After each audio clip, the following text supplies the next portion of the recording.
Hello guys, কেমন আছেন আপনারা সবাই? Welcome back to another video. Last এপিসোডে আমরা দেখেছিলাম স্যাম রুর যে স্কেচটা করতেছিল ওই স্কেচটার একটা ছবি তুলে গ্রুপে পাঠিয়ে দেয়। আর স্যাম বলতেছিল এখন আমি এই স্কেচটার উপর কাজ করতেছি। স্কেচটা পাঠানোর 40 মিনিট পর গ্রুপে যতগুলো লোক আছিল সবাই অবাক হয়ে গেছিল, কারণ স্যাম অসাধারণ একটা স্কেচ বানিয়েছিল। আর গ্রুপে দেওয়া এই স্কেচটার কারণে স্যামকে অনেকগুলো লোক ফ্রেন্ড রিকোয়েস্ট দিচ্ছিল আর অনেকগুলো লোক মেসেজ দিচ্ছিল। আর স্যাম প্ল্যানিং করে এই পুরো কাজটা করেছে। স্যামের প্ল্যান এইটা ছিল যে ওই লোকটা যার সাথে লং এর ক্লোজ রিলেশনশিপ আছে ও ওই লোকটাকে অ্যাপ্রোচ করবে, কিন্তু এখনো পর্যন্ত ওই লোক স্যামকে টেক্সট করেনি। আর ওই লোকটা ছেলে নাকি মেয়ে আমরা টেক্সট আসার পরে জানতে পারবো। আর কিছুক্ষণ পর স্যাম যাকে খুঁজছিল ওই ব্যক্তি স্যামকে টেক্সট করে। স্যামের ওইখানে যে মেসেজটা এসেছে ওটাতে লেখা ছিল, হ্যালো টিচার স্যাম, আমার একটা মেয়ে আছে আর ও এখন জুনিয়র হাই স্কুলে পড়ালেখা করে আর ও 3 বছর যাবত আর্ট শিখতেছে। আমি আশা করি টিচার স্যাম আমার মেয়েকে কিছু শিখাবে যাতে ও একটু উন্নতি করতে পারে। এই টেক্সটটা দেখার পর স্যাম একটু হাসতেছিল আর ও মনে মনেই বলতেছিল, তো ফাইনালি তুমি বাইরে বেরিয়ে এলে। তারপর এখন আমরা জানতে পারি এই মেয়েটা কে ছিল। এই মেয়েটা ছিল লং এর সিনিয়র হাই স্কুলের সিনিয়র ক্লাসমেট। আর লং এর সকল সম্পর্কের মধ্যে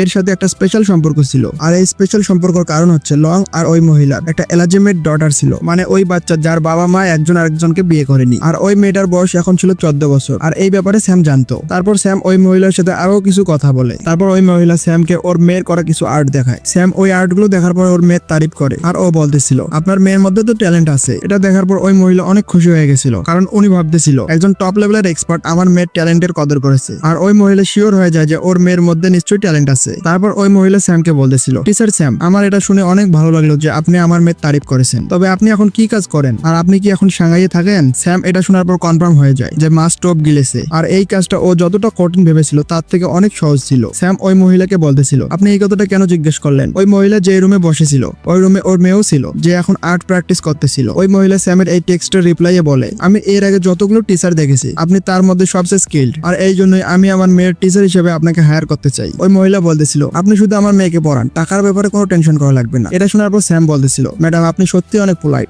আর হ্যাঁ আপনার মেয়ের কাছে সত্যি অনেক ভালো ট্যালেন্ট আছে। স্যাম ওর টেক্সটের মধ্যে এটা দেখাচ্ছিল যে ও এখনো সিদ্ধান্ত নিতে পারতেছে না যে হ্যাঁ বলবে নাকি না বলবে। আর এমনটা দেখার পর ওই মহিলা বলতেছিল, টিচার আপনার কি কোনো সমস্যা আছে? আপনার যদি কোনো সমস্যা থেকে থাকে তাহলে আমাকে বলতে পারেন, আমরা কথা বলে সবকিছু সমাধান করে নিতে পারবো, শুধু আপনি মানা করবেন না আমাকে। এটা শোনার পর স্যাম বলতেছিল, আচ্ছা ঠিক আছে, আমাদের যেহেতু ভাগ্যের কারণে দেখা হয়েছে তো ডিটেলস এর ব্যাপারে আমরা পরে কথা বলবো। এটা শোনার পর ওই মহিলা বলতেছিল, আচ্ছা ঠিক আছে, আমি আপনার জন্য 24 ঘন্টা পর্যন্ত অপেক্ষা করব। আর সেই সাথে ওদের কনভারসেশন এখানে শেষ হয়ে যায়। তারপর স্যাম একটু ঠান্ডা মাথায় শ্বাস নেয় আর ও মনে মনে বলতেছিল আমার প্ল্যান অনেক স্মুথলি চলতেছে, নেক্সট টাইম আমাকে ওকে নিজের করে নিতে হবে আর ততক্ষণ পর্যন্ত ওর ডঙ্গাইয়ে চলে আসবে আর আমার কন্ট্রোলে থাকবে পুরোপুরি। আফটার অল এই মহিলা অনেক ইম্পর্টেন্ট, কারণ এই মহিলাই লং এর সকল ক্রাইমের প্রুফ দেবে। তারপর স্যাম ওর জায়গা থেকে দাঁড়িয়ে যায় আর রুর ওইখানে গিয়ে বলতেছিল তুমি তোমার কাজ করো, আমার কিছু কাজ আছে তো এই জন্য আমি এখান থেকে যাচ্ছি। রুও মাথা নাড়িয়ে হ্যাঁ বলে। তারপর স্যাম ওর ফোন চেক করে বলতেছিল এই মহিলা আর এর মেয়ে শুধু প্ল্যানের একটা পার্ট, আর এই প্ল্যানের মধ্যে আরো অনেক কিছু আশা বাকি আছে। তারপর স্যাম একটা লোককে কল দেয়। ওই লোকটা কল ধরে বলতেছিল কে বলতেছেন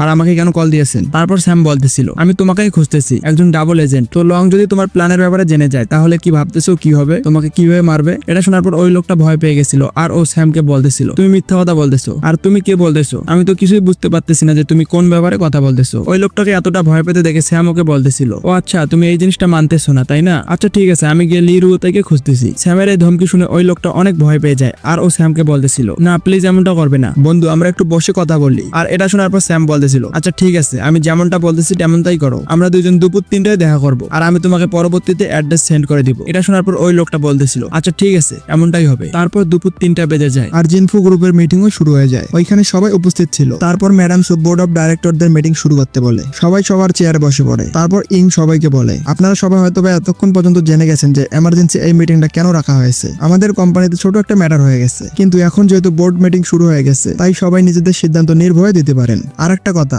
যারা আমার কথার সাথে একমত থাকবেন না তারা আমার কথার সাথে একমত না থাকার একটা লজিক্যাল রিজন দিবেন, যাতে আমার এমনটা মনে না হয় যে ওরা অপোজিশনের পাওয়ারের কারণে অপোজিশনকে সাপোর্ট করতেছে। এই কথাটা শোনার পর ম্যাডাম সু আর বোর্ড মিটিং এ যতগুলো লোক বসেছিল ওরা সবাই অবাক হয়ে গেছিল, কারণ ইং এর পক্ষ থেকে এটা একটা স্ট্রং ওয়ার্নিং ছিল। আর ইং এর এইসব কাজ করার পেছনে মাস্টার মাইন্ড ছিল স্যাম। স্যাম এই সবকিছু প্ল্যান করে রেখেছিল। স্যাম এই জিনিসটা আগে থেকেই জানতো যে স্যাম যদি এমনটা না করে তাহলে মিস সুর মতো একজন স্ট্রং লোককে হারানোটা এতটা সহজ হবে না। ইং এর এই কথাটা শোনার পর ম্যাডাম সুর আগের মাথায় তালি বাজায় আর ও ওর মেয়েকে বলতেছিল এটা একদমই খারাপ ছিল না কুইন ইয়াং, আজকে তুমি তোমার মমকে অনেক ইমপ্রেস করেছো, তবে আজকের এই ম্যাটারটা যেমনটা আমি বলেছিলাম এটা একদমই ফিজিবল নয়। ইং ওর মমের কথা শুনতেছিল। ম্যাডাম সু সবাইকে বলতেছিল ঘাউদা অনেকদিন যাবত কোম্পানির সাথে কাজ করতেছে, ও ফ্যাক্টরি সিকিউরিটি ম্যানেজার থেকে মেইন অফিস সুপারভাইজার পর্যন্ত এসেছে। আর ঘাউদা এই পজিশনটা অ্যাচিভ করার জন্য অনেক কষ্ট করেছে। ও ওর নিজের ডিউটি অনেক কেয়ারফুলি আর প্রফেশনাল ভাবে করেছে। ও কখনো কোনো ভুল করেনি। আর আমরা যদি ওকে কোম্পানি থেকে যেতে দেই তাহলে ওকে দেখার পর কোম্পানির অন্য লোকেদেরও মনোযোগ নষ্ট হয়ে যাবে। তো তোমাদের কি মনে হয় না যে আমার পয়েন্টটা রিজনেবল ছিল? এটা শোনার পর বোর্ড মিটিং এর সবাই বলতেছিল এই জিনিসটা তো সেন্স বানায়। বোর্ড মেম্বারদের নিজের কথা হাতে হ্যাঁ মিলাতে দেখে ম্যাডাম সু মনে মনেই বলতেছিল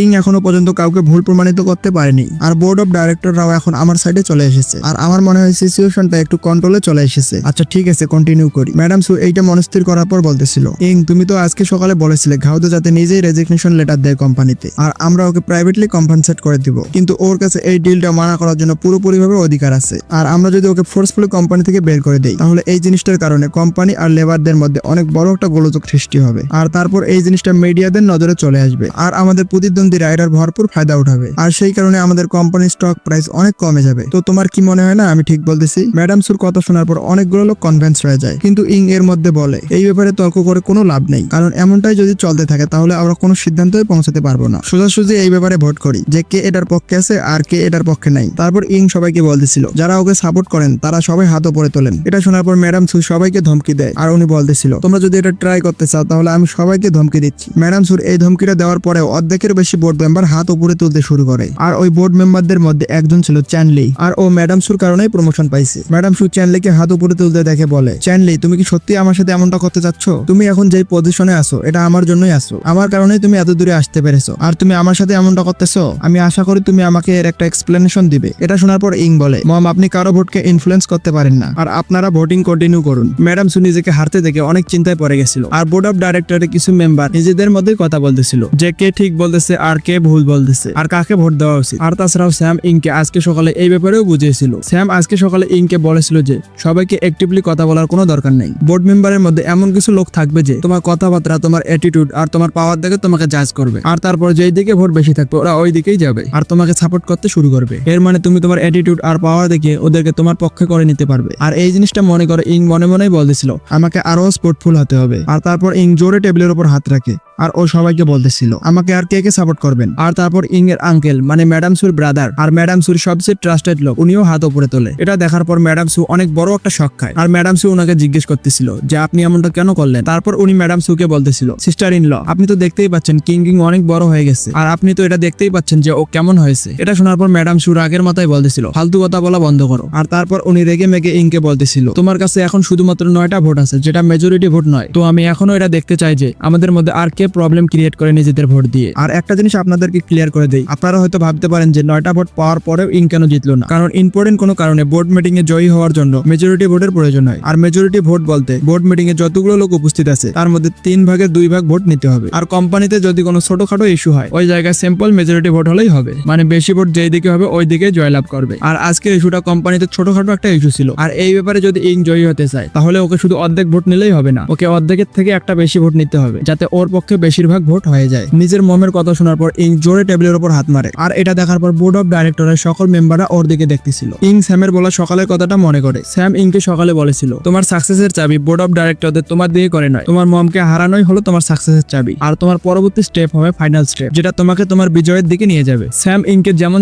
ভাবে বলেছিল ইং তেমন ভাবেই কাজ করে। ইং ওর মমকে জিজ্ঞেস করে মম আপনি কি সত্যি এটা করতে চান? ইং এর মম বলতেছিল আমি এটা এইভাবেই করতে চাই, আমি কাউকে ভয় পাই না, আমি তোমার মা, তো আমি কি তোমাকে এখনো কন্ট্রোল করতে পারি না? ইং ওর মমের এই কথাটার উত্তর দেয় চোখে চোখ রেখে আমি জানি আপনার ভোটটা আমার ফেভারে হবে না, কারণ আপনি এই কোম্পানির চেয়ারম্যানের ওয়াইফ, আর এই কারণে এরা সবাই আপনার কথা শুনে, কিন্তু আপনি যে এইসব করতেছেন এটা কি আমার জন্য করতেছেন নাকি এটা ফ্যামিলির জন্য করতেছেন নাকি এটা কোম্পানির জন্য করতেছেন? আমি আশা করি আপনি যেই কাজগুলো করতেছেন এটা নিয়ে একবার ভেবে দেখবেন, আর কতদিন আপনি আমাদের ফ্যামিলিকে অন্যদের সামনে ছোট করবেন। এই কথাটা শোনার পর ম্যাডাম সু একটু ভাবতে শুরু করে। তারপর উনি একটু ভাবতেছিলেন যে এখন যদি উনি ইংকে পাস করে না দেয় আর ইং এর এই প্রপোজালটা যদি অ্যাপ্রুভ না হয় তাহলে সু ফ্যামিলিতে অনেক বড় একটা লড়াই হবে, আর তারপর সবাই আলাদা হয়ে যাবে, আর বোর্ড অফ ডাইরেক্টররাও দুই দিকে বিভক্ত হয়ে যাবে, আর সেই কারণে এমপ্লয়িরা ঠিক মতো কাজ করতে পারবে না, বিজনেসের পারফরমেন্স অনেক কমে যাবে, আর সেই কারণে আমাদের স্টকের উপরও ওটা প্রভাব পড়বে, আর স্টকের দাম একেবারে নিচে নেমে যাবে, আর তারপর কুইঙ্গিং কোম্পানিকে সামনে এগিয়ে নিয়ে যেতে পারবে না, আর এই জিনিসটার কারণে সর্বশেষে আমাদের কোম্পানি ব্যানক্রাফট হয়ে যাবে, আর আমাদের কোম্পানি একেবারেই ধ্বংস হয়ে যাবে। ইং এর মম এই সব জিনিস ভাবে, আর তারপর উনি দেখতেছিল ওনার হার মানা ছাড়া আর কোনো উপায় ছিল না, আর তারপর উনি বোর্ড অফ ডাইরেক্টরের মিটিং থেকে বাইরে চলে যায়। উনি নিজেকেই নিজে প্রশ্ন করতেছিল আমাদের কি হয়েছে একটা ফ্যামিলি হওয়া সত্ত্বেও। তারপর ইং এর মম মানে ম্যাডাম সো এখান থেকে চলে যায়। তারপর ইং সবাইকে বলে কে কে আমাকে সাপোর্ট করতেছো আর কে কে আমার বিরুদ্ধে এখনো আছো, তোমরা এখনই তোমাদের মত জানাও। ইং এর কথা শোনার পর বোর্ড অফ ডাইরেক্টরের বাকি মেম্বাররাও হাত উপরে তোলে আর ওরা সবাই বলতেছিল আমরা আপনার কথাটা মানতেছি, আপনি ঠিক বলতেছেন। এটা শোনার পর ইং সবাইকে বলতেছিল আচ্ছা ঠিক আছে, যদি এমন কথাই হয় তাহলে মিটিং এখানেই শেষ হয়ে যাচ্ছে। ইং এর এই সফলতার কারণে জিনফু গ্রুপ আর সু ফ্যামিলি একবারেই বদলে গেছিল। আর অন্যদিকে স্যাম ডাবল এজেন্টের সাথে দেখা করার জন্য যাচ্ছিল, কিন্তু তখনই ওকে গান ফোন করে আর ও স্যামকে বলতেছিল ব্রাদার তোমার কাছে কিছু টাইম আছে, তুমি কি আমার সাথে লাঞ্চে যেতে চাও? এটা শোনার পর স্যাম গানকে বলতেছিল বসলু আপনাকে কিছু হয়েছে নাকি? গান স্যামকে বলতেছিল ব্রাদার আমি জানি তোমার সোজাসুজি কথা বলতে ভালো লাগে আর সত্যি কথা বলতে এখন তোমার একটু প্রয়োজন আছে, আমি তোমার কাছে কিছু হেল্প চাই। স্যাম গানের কথা শোনার পর ভাবতেছিল আর ও মনে মনে বলতেছিল এখনো ডাবল এজেন্টের সাথে মিটিং এর একটু সময় আছে, তো আমি গানের সাথে দেখা করতে পারি, সমস্যা নেই। তারপর স্যাম গানকে বলে আচ্ছা ঠিক আছে আমি এখনই তোমার ওইখানে আসতেছি। কিছুক্ষণ পর স্যাম সিটির ওয়েস্টার্ন পার্টে ইউফু রেসিডেন্সে যায় আর ওইখানে গিয়ে ও গানের সাথে দেখা করে। আর যখনই গান স্যামকে দেখে ও গিয়ে স্যামের কাঁধে হাত রাখে আর ও স্যামকে বলতেছিল তুমি সত্যিই তো চলে এসেছো, তোমার তো কোনো আইডিয়া নাই, এই দেখো আমার কি হয়েছে। তারপর স্যাম দেখতে পায় ওর মাথায় একটা আঘাত লেগেছে আর ওই আঘাতটা দেখার পর স্যাম বলে তোমার প্রথম ভালোবাসা কি তোমাকে রিজেক্ট করে দিছে? এটা শোনার পর গান স্যামের হাত ধরে আর ও স্যামকে বলে আমি তোমার সাথে একদমই মজা করতেছি না, আমি যখন ওর সাথে দেখা করতে গেছিলাম ও আমার মাথা 4 কাপ দিয়ে ঢিল মারছে আর আমাকে ধাক্কা মেরে ওইখান থেকে বের করে দিছে। ব্রাদার তোমার কাছে কি কোনো আইডিয়া আছে যে আমি কিভাবে আমার প্রথম ভালোবাসা আর বাচ্চাদেরকে আমার কাছে নিয়ে আসবো? গান স্যামকে টেবিলে বসার জন্য নিয়ে যাচ্ছিল, তখনই স্যাম গানের দিকে ঘুরে দেখে আর ও গানকে বলতেছিল বসলু তুমি একদমই টেনশন করবে না, এই ধরনের জিনিসগুলো সময়ের সাথে সাথেই ঠিক হয়ে যায়, সবকিছু একদমই ঠিক আছে, আপনি এখন নিশ্চিন্তে বসে পড়ুন।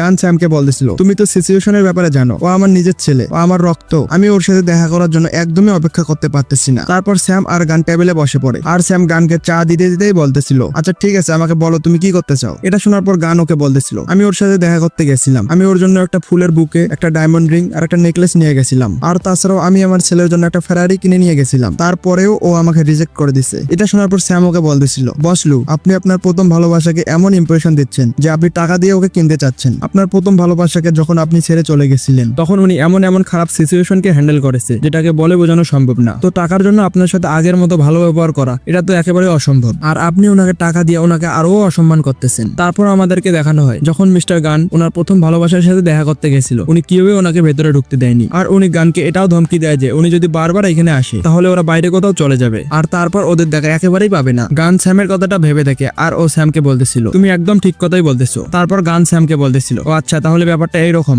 আমি এখনই বুঝতে পারলাম। তো ব্রাদার আপনার কাছে কি এইটার অন্য কোনো সমাধান আছে? এটা শোনার পর স্যাম ওকে বলতেছিল আমার কাছে তো সলিউশন আছে, তোমার কাছে বর্তমান 2টা সলিউশন আছে। প্রথমটা হচ্ছে তুমি তোমার ছেলের সাথে আগে রিলেশন ভালো করো, এটাতে তো একটু সময় লাগবে কিন্তু নিজের বাচ্চার কথা ভাবে ওর মা সময়ের সাথে সাথে নিশ্চয়ই তোমাকে মাফ করে দিবে। আর দ্বিতীয় অপশনটা ইউজ করলে তুমি আজকেই সবকিছু সমাধান করতে পারবে। তুমি যদি দ্বিতীয় অপশনটা চুজ করো তাহলে আজকে মা হুইফ্যাং তোমাকে মাফ করার জন্য বাধ্য হবে। তো আমাকে বলো তুমি কোন অপশনটা চুজ করবে? এটা শোনার পর গান কোনো সময় অপচয় না করে স্যামকে বলে আমি দ্বিতীয় অপশনটাকে চুজ করতেছি, আমাকে দ্বিতীয় অপশনটার জন্য কি করতে হবে? তো এরপর কি হয় আমরা দেখবো নেক্সট এপিসোডে। ভিডিও কেমন হয়েছে কমেন্ট করে অবশ্যই জানাবে। ভিডিও ভালো লাগলে ভিডিওকে লাইক করে চ্যানেলকে সাবস্ক্রাইব করে দিও। Thank you.